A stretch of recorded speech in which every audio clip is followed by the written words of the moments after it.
Alô gente, bem-vindos a mais um episódio do podcast Qualquer Dia é Muito Tempo, exatamente 2 meses depois. Hoje é o episódio número 80 e eu sei que desapareci durante demasiado tempo. Peço imensa desculpa, mas a minha vida de mãe e de pessoa que está a fazer de tudo para voltar para Lisboa e ter a sua independência de volta não está a ser fácil. Se vocês me seguem no Instagram ou se viram o meu último vídeo que eu publiquei no YouTube, já estão assim minimamente a par, mas basicamente, resumindo, para quem não segue nem de um lado nem do outro e só ouve aqui o podcast, eu tenho estado nos últimos 3 meses praticamente a remodelar um apartamento que era e é dos pais do Ricardo. Estava fechado porque as pessoas que lá viviam saíram por causa do Covid, então nós decidimos apropriar-nos desse apartamento, remodelar e pôr a arrendar para termos mais uma fonte de rendimento para podermos voltar para Lisboa, já que os pais dele não queriam fazer assim grande coisa com o apartamento. Então pronto, aquilo é um apartamento que já tinha há algum tempo e como teve a alugar, tinha alguns problemas que tiveram de ser resolvidos, então nós decidimos fazer assim uma remodelação a sério, mudámos chão, mudámos tipo sanitas, bidés, lavatórios, tipo foi assim uma cena mesmo a sério, portanto demorou bem mais tempo do que aquilo que nós estávamos à espera. Nós quando começámos a ir para lá estimámos que demorasse tipo 3 semanas ou 4 semanas no máximo, e durou quase 3 meses. Foi tipo uma facada no peito, foi horrível. Porque, não só porque fazer obras não é fixe, e eu acho que a maior parte das pessoas há de concordar comigo, é uma chatice, uma pessoa anda sempre suja, cansada e depois ainda por cima com o calor.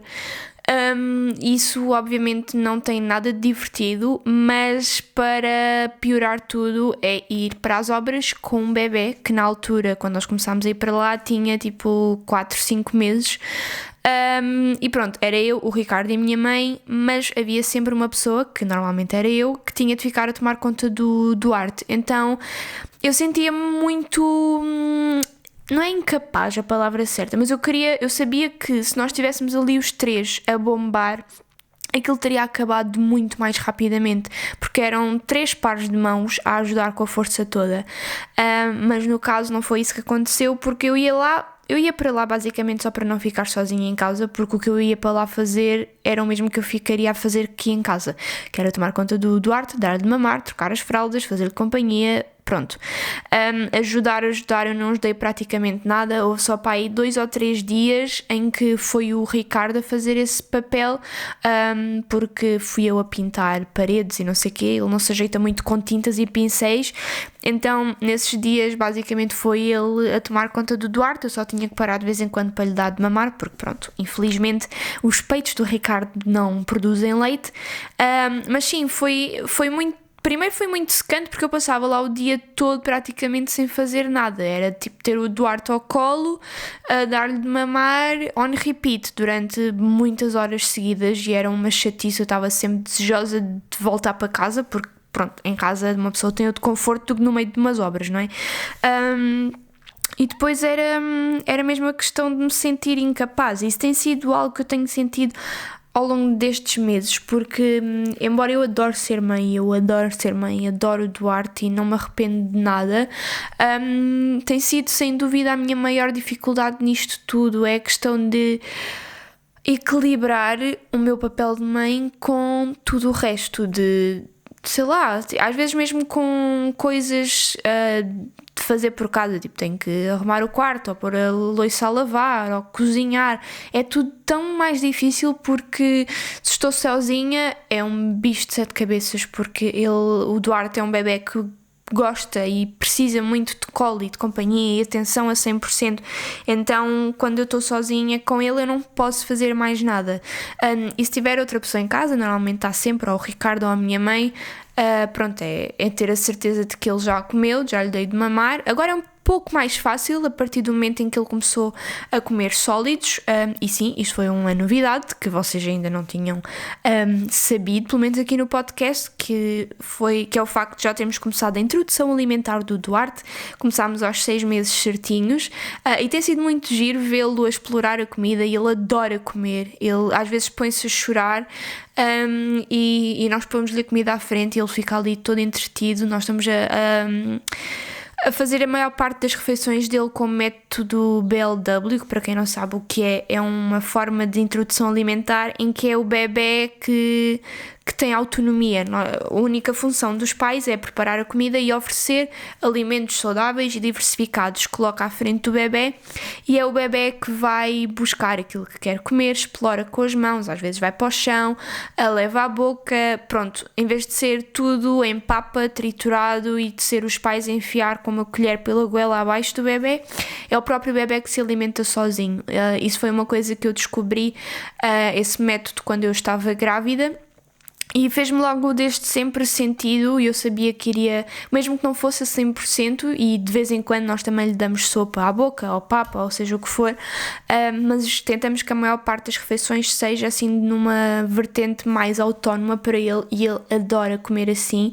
Aliás, muitas vezes nós estamos-lhe a dar sopa e ele começa a chorar, e quando lhe damos os alimentos, e depois tem tudo de ser cortado de formas específicas e cozido até estar a um ponto suficientemente mole para ele não se engasgar. Pronto, isto não é feito assim às 3 pancadas. Aliás, eu li 2 livros sobre o assunto, sigo uma série de páginas de Instagram também sobre isso, para ter a certeza de que não o coloco em perigo. Mas é muito giro. Mas pronto, como eu estava a dizer, agora, desde que ele começou com a introdução alimentar, tornou-se tudo um bocadinho mais fácil, porque pelo menos 1 ou 2 refeições por dia já não dependem a 100% do meu leite. Estão a perceber? Por mais que continue a ser o leite materno o principal alimento dele até ele ter 1 ano de idade, eu sei que dando-lhe uma peça de fruta ou dando-lhe uma série de legumes cozidos ou no forno ao almoço, ele há de comer qualquer coisa o suficiente para, se eu tiver que me ausentar durante um bocadinho, nem que seja para ir tomar um banho mais descansada, ou por exemplo agora estou aqui a gravar este podcast, já não sinto tanto aquela urgência ou aquela pressão de estar constantemente presente. Estão a perceber? Isso tem-me aliviado um pouco, mas continua a ser muito difícil eu ter tempo para fazer as minhas coisas. E eu já há umas 3 semanas que andava com vontade de desenhar, porque é uma coisa que eu gosto de fazer, e eu há pouco tempo comprei todos os materiais que me faltavam para tatuar, porque, lá está, como eu em outubro sabia que ia deixar de tatuar, porque viria para o Algarve, eu fui deixando todos os meus materiais de tatuagem acabar sem serem repostos, não é? Então agora, para começar, eu tive que comprar basicamente tudo novo outra vez. Para além disso, também comprei outra máquina, o que envolveu eu comprar todo outro tipo de agulhas que não davam, que não eram compatíveis com a máquina que eu tinha anteriormente. Portanto, ainda gastei ali uns bons 200€, mas pronto. Mas agora já tenho todo o material que preciso para voltar a tatuar. A única questão é que eu não tenho tempo para desenhar, e fico um pouco preocupada, porque eu pensei, quando voltar a Lisboa vou voltar a trabalhar, mas o Duarte vai continuar a querer companhia quase 24 horas por dia, portanto como é que eu vou conseguir lidar com todos os desenhos e designs que tenho pendentes de pessoas que querem tatuar comigo, e provavelmente a minha resposta vai ser muito mais demorada a cada e-mail, e eu tenho receio que as pessoas possam não compreender ou ficar chateadas, e eu compreendo, porque quando uma pessoa manda um e-mail e quer ter uma resposta com mínima rapidez, e eu não sei até que ponto vou ser capaz de o fazer, porque um desenho de uma tatuagem pode demorar várias horas, e eu ter várias horas para um só desenho hoje em dia é um luxo tremendo. E só para vocês terem noção, eu andava há 3 semanas a querer desenhar, porque decidi oferecer uma tatuagem a uma amiga minha que se vai casar, como prenda de casamento. Queria começar já a fazer o desenho para ela ir vendo se gosta, se não, fazendo as alterações, essas coisas todas. E eu tive 3 semanas em que queria desenhar e pura e simplesmente não conseguia, porque sempre que eu pegava no iPad estava 2 minutos e ele começava a chorar porque queria cola, ou queria mamar, ou tinha sono, ou queria só ter atenção.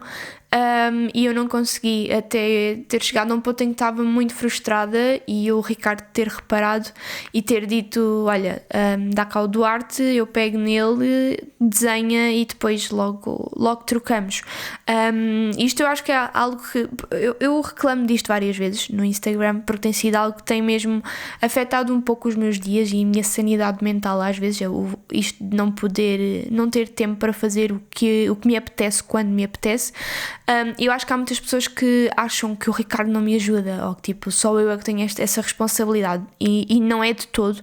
O Ricardo é incrível no papel de pai e faz tanta coisa quase como eu, só não faz o que não consegue, que é o dar de mamar. Portanto, eu não tenho de todo nada que me queixar no que toca ao apoio do Ricardo a mim, enquanto mãe, e no seu papel de pai, porque lá está, obviamente o filho é dos dois em partes iguais e eu não tenho mais responsabilidade que ele. Mas a verdade é que ele tem andado também a trabalhar, e como eu não estou a trabalhar, sou eu que acabo por ficar mais tempo com o Duarte. O que por um lado é mais justo, porque se o Ricardo está a trabalhar, sou eu que tenho que fazer a parte de tomar conta do Duarte, mas por outro é um pouco cansativo, porque eu não tenho tempo só para mim para fazer as minhas coisas, estão a perceber? Mas pronto, eu nesse dia, depois de 3 semanas a tentar, lá tive 1 hora e meia para desenhar e soube-me tão bem, e no dia a seguir voltámos a fazer a mesma coisa e eu consegui ficar a desenhar durante 2 horas seguidas, e vocês não têm noção da diferença que isso fez no meu mood.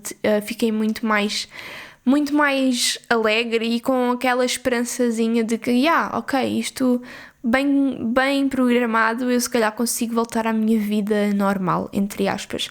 Deu-me aquela esperançazinha, porque eu acho que quem é mãe ou quem é pai há de se relacionar com isto. Em certos momentos nós questionamos, no meio do desespero, se algum dia seremos capazes de voltar a fazer aquilo que gostávamos de fazer antes de sermos pais, ou se vamos voltar a ter tempo para nós. E é um pensamento um pouco desesperador às vezes, porque às tantas não vemos luz ao fundo do túnel, por mais que racionalmente nós saibamos que é uma questão de tempo, é temporário. No momento parece que vai durar para sempre, e vocês pensam, ele tem tipo 7 meses até ele estar minimamente autónomo, ainda vai demorar muitos meses ou alguns anos, e isso é um pouco assustador às vezes. Mas naquele momento em que eu consegui estar 2 horas seguidas a desenhar, parece que isso tudo se tornou mais fácil e se tornou mais possível esta ideia de eu voltar a ter o meu tempo a trabalhar, o meu tempo de lazer, que é algo que não acontece há 7 meses. Desculpem se estão a ouvir som lá de fora. Eu vim aqui para outro quarto na minha casa, porque todos os outros quartos estão ocupados com pessoas, e portanto eu vim aqui para um quarto que era o quarto onde os meus gatos têm estado a dormir nos últimos meses, se bem que eles agora já voltaram a dormir connosco. Yay! E pronto, como é verão e está um calor descomunal, as cigarras lá fora estão aos berros. Portanto, isto não tem grande isolamento. Ai, desculpem. Estive a comer amêndoas e agora saltou-me um pedaço de amêndoa que estava escondido a algures para a goela. Ok, estamos de volta, tudo ok. E pronto, olhem, foi este o update, demasiado extenso para aquilo que eu queria, mas lá está, o podcast é assim. E sobre o que é que eu quero falar mais convosco? Toda a gente tem andado bem e de certa forma tem-me pedido para falar sobre o assunto que está agora na berra, que é toda a questão do Afeganistão, que eu vou ser sincera, eu sei por alto o que é que está a acontecer, sei que os talibãs invadiram o Afeganistão e que estão a reverter todos os progressos que já se tinham feito a nível de direitos das mulheres no geral, e é muito assustador. Estão a bater à porta das casas das pessoas para saber onde é que há meninas e raparigas que não estejam casadas, para utilizá-las quase como prémio para os militantes dos talibãs, e e fazer com que elas sejam eternas escravas sexuais e não tenham qualquer tipo de direito, que as mulheres voltem a ser obrigadas a usar burca, que voltem a ser obrigadas a não poder sair de casa sem autorização do marido, do pai ou do irmão, que não possam pintar as unhas, não se possam maquilhar, que não possam rir em voz alta, enfim, que não possam existir no verdadeiro sentido da palavra. Então está toda a gente muito chocada e bem com esta situação toda. E obviamente a partir do momento em que acontece alguma coisa assim deste género no mundo, não só nos faz refletir muito sobre os nossos privilégios e sobre a sorte que temos em ter, por exemplo, nascido e crescido e viver num país como Portugal, que é pacífico e desenvolvido nesse aspecto, mas também o que começa a acontecer muito é as pessoas começam a querer que pessoas que tenham algum tipo de presença online se falem sobre o assunto. E eu já recebi várias mensagens a perguntar: Bárbara, não vais falar sobre o caso do Afeganistão?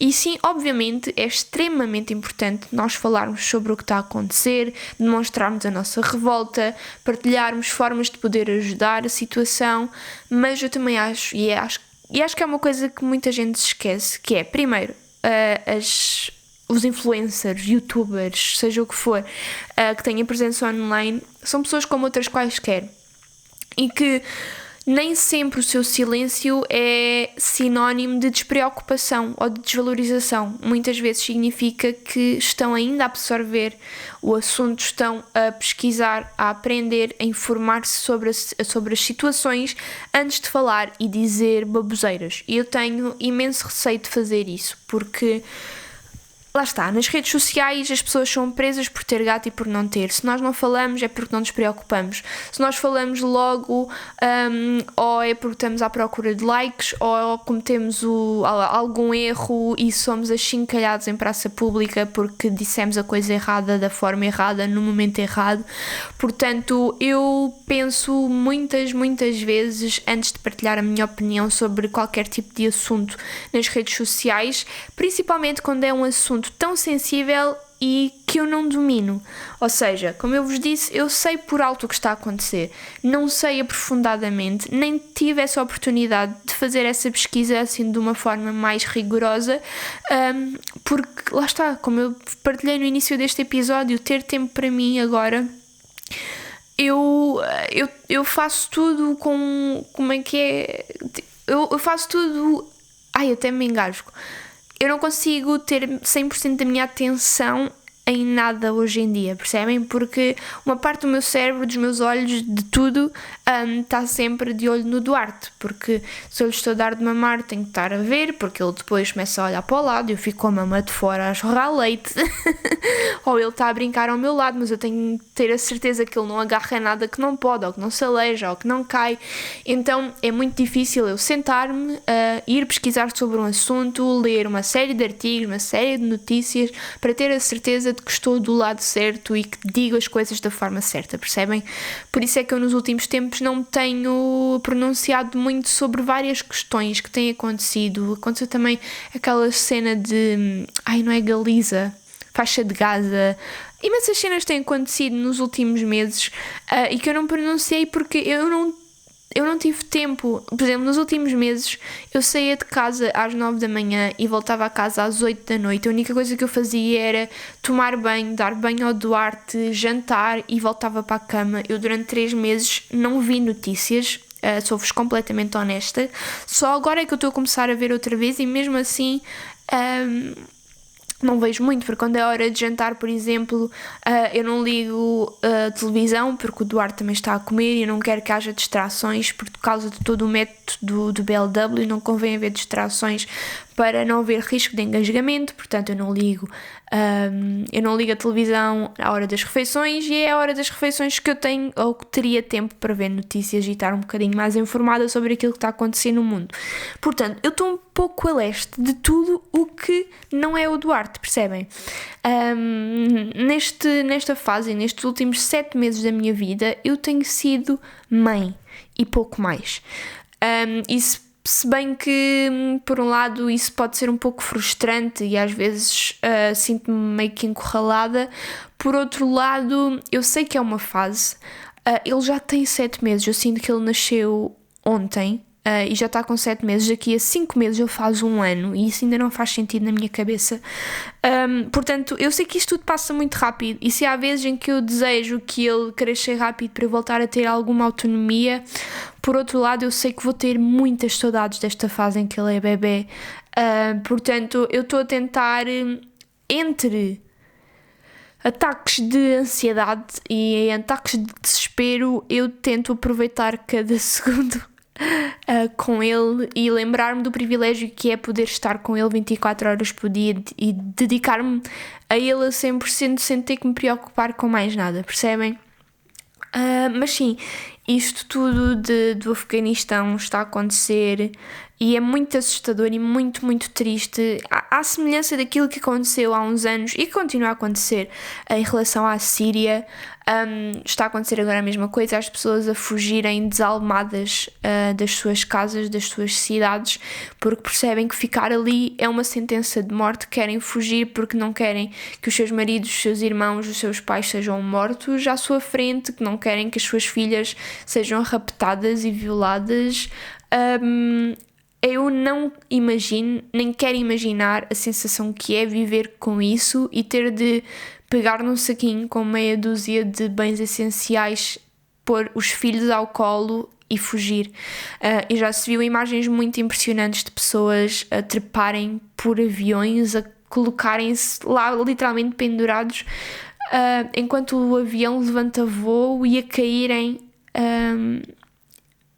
acabando obviamente por morrer. Porque não...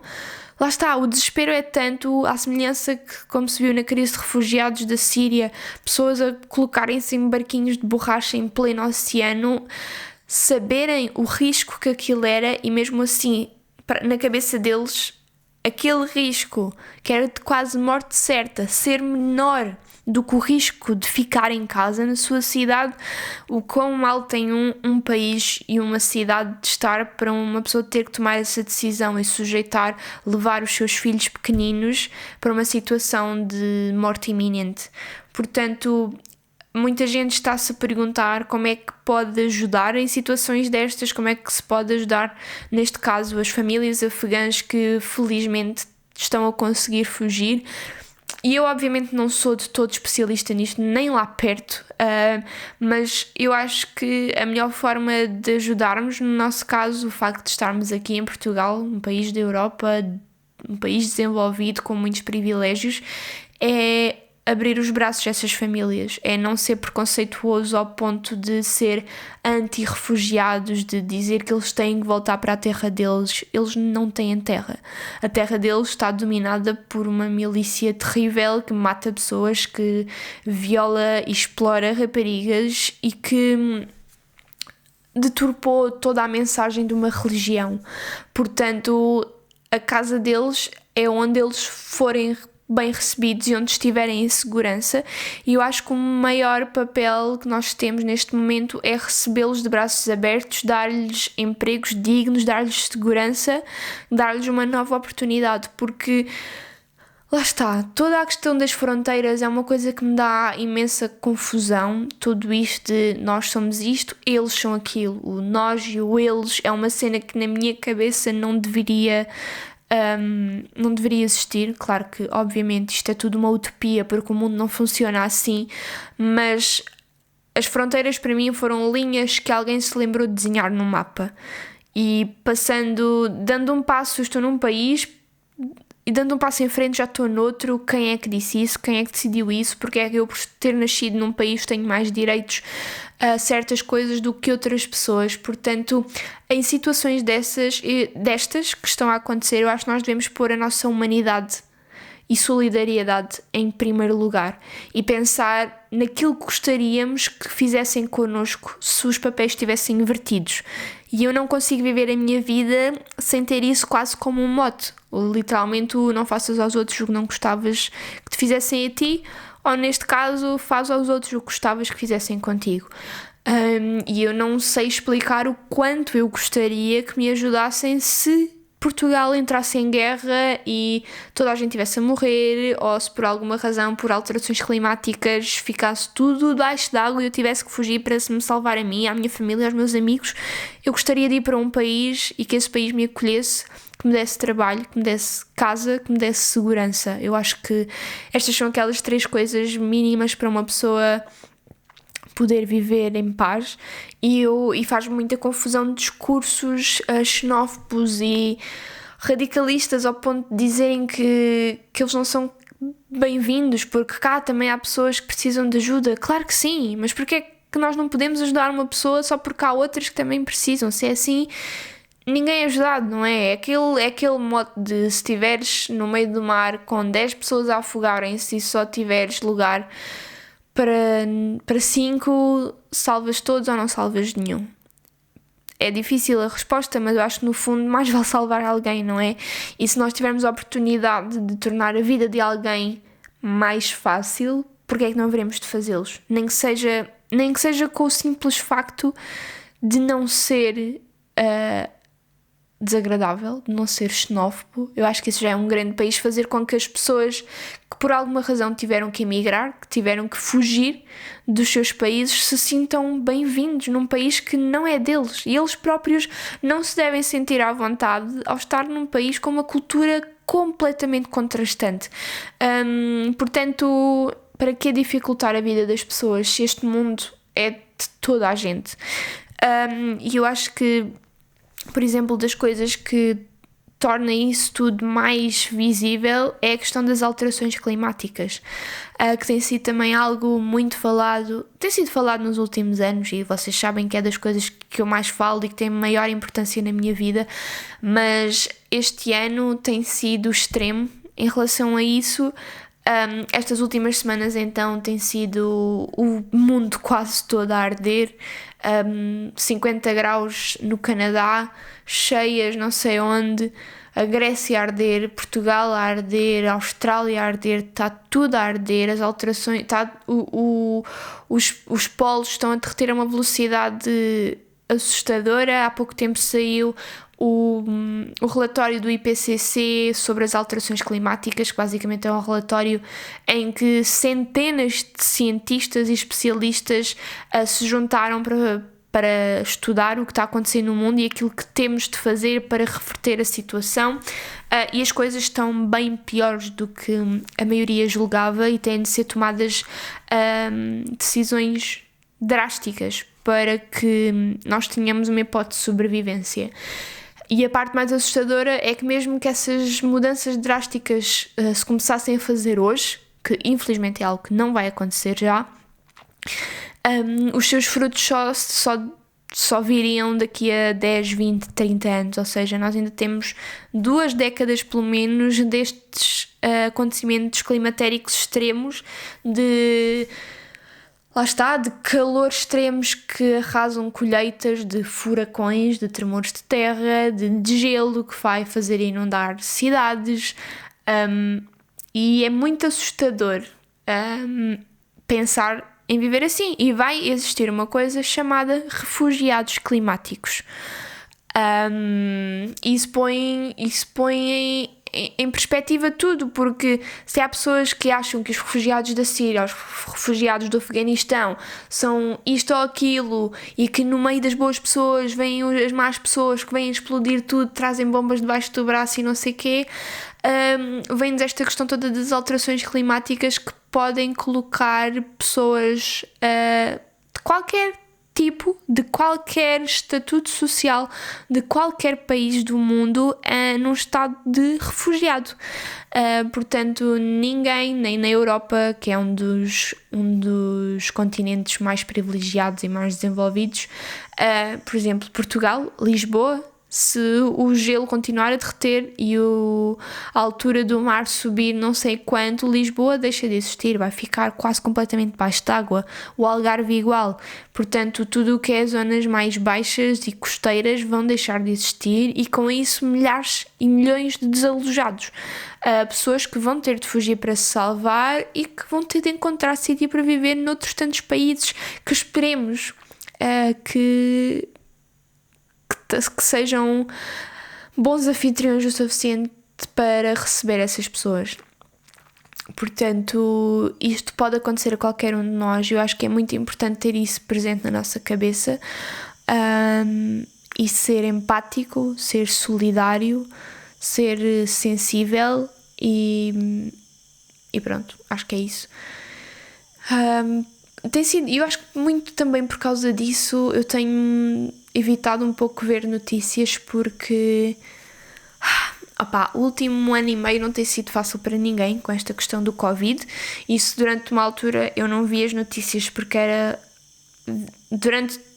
do início ao fim do telejornal era Covid, e uma pessoa sentia-se sufocada, sem esperança, assustada. Agora que o Covid parece estar a começar a acalmar e as pessoas estão todas a ser vacinadas, e que já vemos uma luz ao fundo do túnel nessa situação, a outra metade do telejornal é preenchida com todos estes assuntos sobre as alterações climáticas, que são muito assustadoras. E são assustadoras, obviamente, por estarem a acontecer, mas mais do que isso é por estarem a acontecer e por não estar a haver ação. E eu acho que há muita gente, e obviamente, eu já partilhei isto nos meus stories, na altura em que saiu esse tal relatório que eu vos falei, eu partilhei nos meus stories a minha opinião sobre o assunto, e eu sei que, obviamente, um dos maiores papéis nisto tudo é dos governos, é das grandes empresas, multinacionais, empresas tipo Google, Amazon, cenas que são multimilionárias e que movem milhões e que têm uma grande pegada ecológica. Obviamente que se essas empresas fizessem mudanças drásticas nas suas questões de sustentabilidade, a forma de consumo, a forma de transporte, a forma de produção, obviamente as coisas melhorariam muito mais rápido. Mas eu também sinto que há muita gente que se encosta a esse facto e é do género: para que é que eu vou mudar, eu que sou só se as grandes empresas não mudam? E sim, obviamente que seria maravilhoso que essas empresas mudassem, davam um boost gigante a isto tudo, mas nós somos 7 bilhões de só uns. Percebem? Toda a gente diz: para que é que eu vou mudar se eu só um? Vocês já viram a quantidade, os bilhões de pessoas que há no mundo? Obviamente não toda a gente, porque há muita gente que vive em miséria extrema e obviamente o impacto dessas pessoas é muito mais pequeno, e mesmo que fosse maior, as prioridades delas são outras. Mas vamos pensar na quantidade de pessoas privilegiadas, a quantidade de pessoas que vivem em países desenvolvidos, de pessoas que não têm que contar tostões para comer. É muita gente. E classes médias, classes altas, classes milionárias.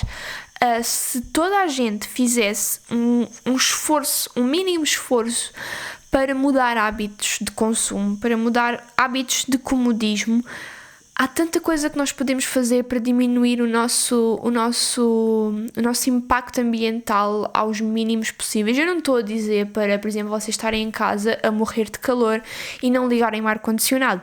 Eu não estou a dizer isso, porque o nosso conforto também é importante. Eu não estou a dizer que devemos agora voltar todos à era medieval e não tomar banho porque se gasta água, não utilizar casas de banho, não tomar medicamentos, não usar... não usar ar-condicionado, mas de acordo com o estilo de vida que nós estamos habituados, fazer o máximo de mudanças que nos for possível. E não é fazer 2 ou 3 e dizer: eu estou a fazer o máximo que consigo e ficar por aí. A ideia não é essa. A ideia é: ok, eu hoje consigo fazer a separação do lixo e permanecer a fazê-la para sempre. Hoje, no dia a seguir, já consigo fazer a separação do lixo e, em vez de comprar garrafões de água, investir num filtro de água e deixar de comprar esse plástico descartável todas as semanas. No dia a seguir, já faço a separação do lixo, já utilizo o meu filtro e já não vou às compras de fast fashion todas as semanas. Vou só uma vez por mês ou tento encontrar roupa em segunda mão. Estão a perceber? Ir acumulando estes hábitos de forma, obviamente, gradual. Claro que quanto mais rápido isto for, melhor. mas eu acredito e sei que não é de um dia para o outro que as coisas mudam, e mais vale fazer as coisas com algum tempo e que elas fiquem mesmo consolidadas no nosso dia-a-dia do que tentar mudar tudo de repente e não conseguir e depois desistir de tudo. Mas eu acho que muita gente se encosta ao facto de eu já comprei uma palhinha de bambu, troquei a minha escova de dentes e faço uma refeição vegetariana por semana, portanto está bom, não preciso de me esforçar mais. Não é isso, isso não chega. Nós temos todos os dias, por mais que façamos, tentar fazer melhor. E eu obviamente, eu não sou o exemplo, o supra-sumo da sustentabilidade, nem pouco mais ou menos, mas eu ando há anos a esforçar-me para que as minhas escolhas sejam o mais conscientes, mais sustentáveis e ecológicas possíveis, e todos os dias eu vejo que há coisas em que eu posso melhorar. Por exemplo, vou-vos dar um exemplo, que é provavelmente aquilo que eu tenho que melhorar mais, que é, por exemplo, o tempo que eu demoro a tomar banho. Aliás, nem é tanto o tempo, eu não consigo, até hoje nunca consegui tomar banho e fazer aquela cena de molhar-me, desligar a torneira, pôr o shampoo, voltar a ligar, depois desligar. Estão a perceber? Eu até hoje não consegui fazer isso. E então, num dos meus objetivos, eu sei que isso é, por exemplo, uma das coisas que eu faço mal. Eu tenho sempre o chuveiro a correr durante o tempo que eu estou a tomar banho. E eu sei que pouparia litros e litros de água se não o fizesse. Tenho poupado água em muitas outras coisas. Não faço compras em fast fashion, ou quando faço, é tipo 2 vezes por ano, se tanto. Tento comprar em segunda mão a maior parte das minhas coisas. Tenho uma alimentação plant-based que diminui muito a minha pegada ecológica. Aqui no Algarve também é mais complicado, mas quando estava em Lisboa tentava fazer o máximo de coisas possível andando a pé ou utilizando os transportes públicos. Por isso há tanta coisa que é possível fazer para diminuir a nossa pegada ecológica e tentar contribuir um bocadinho para que isto das alterações climáticas abrande um pouco, melhore um pouco, que nós temos de o fazer. Nós não temos outra oportunidade. E se toda a gente no mundo se esforçasse o máximo que conseguisse, as coisas estavam tão melhores. Mas a verdade é que também há muita gente que ou é negacionista das alterações climáticas, ou tem uma idade em que sempre viu de uma certa forma e já não é capaz ou não está para aí virado para mudar. Há pessoas que dizem que sempre só ouvi falar disso, alterações climáticas, eu já tenho 50 anos e nunca vi nada. Ou tipo, está calor, mas também é agosto, é tempo disso. É agosto, é tempo de estar calor, é tempo de estar 30 e tal graus, não é tempo de estar 50 graus e estar tudo a arder à nossa volta. Portanto, eu acho que temos todos de pôr a nossa vida em perspectiva e pensar no que é realmente importante. Tipo, será que custa assim tanto deixar de comer carne todos os dias, deixar de ir todas as semanas comprar roupa, deixar de consumir tanto no geral, mandar vir coisas da Amazon, que é tudo menos uma empresa sustentável? Será que isso é assim tão difícil de fazer face à alternativa que nós temos, que é termos de fugir de onde sempre moramos, ver as nossas casas a arder, ver pessoas a ficar doentes, ver a água a escassear, ver colheitas a morrerem por causa ou da chuva fora de tempo ou do calor extremo e começar a não haver comida para comer? Eu acho que isso é bem mais difícil do que fazer a separação de lixo. E estão a perceber o que eu quero dizer? E eu sei que quando nós pensamos naquilo que fazemos individualmente, pode parecer muito pouco. E eu sei que há muita gente que diz: eu gostava de fazer isso, mas vivo numa casa em que ninguém se preocupa, os meus pais não fazem separação de lixo e sou só eu, portanto não faço. Mesmo que os vossos pais não façam, que a pessoa com quem vocês vivem não faça, façam vocês. Eu, por exemplo, aqui em casa onde estou agora, que moro com a minha mãe, com o meu avô, com o Ricardo e com o Eduardo, o meu avô não faz separação de lixo, nunca fez, é uma coisa que não está de todo incutida na rotina dele, eu nem sei se algum dia estará, mas não é isso que me impede de eu separar o meu lixo. O lixo que eu, o Ricardo e o Eduardo fazemos é separado. E mesmo assim, a quantidade de plásticos que nós separamos, a quantidade de papel que nós colocamos no ecoponto ainda relativamente grande, portanto faz diferença. Vocês são só um, mas tal como vocês são só um, há tantas outras pessoas que pensam dessa forma, que se nós tivéssemos uma forma de nos conectarmos todos para sabermos quantos realmente somos, a preocupar-nos com isto, iríamos ter a noção de que somos muitos e conseguimos fazer a diferença, e de que com os nossos exemplos as pessoas vão aprendendo também, sem ser preciso grandes sermões, sem ser preciso discussões ou ofensas. As pessoas aprendem ao ver-nos, aprendem por exemplo, as vossas ações são a melhor forma, a melhor influência que vocês têm nos outros. Portanto, se há alguma coisa que eu possa dizer e deixar de mensagem neste episódio é: façam o melhor que conseguirem, mas mesmo, não é fazer uma ou duas coisas e ficarem por aí com a desculpa de que já estão a fazer mais do que zero. Mais do que zero é melhor que zero, mas mais do que isso é melhor ainda.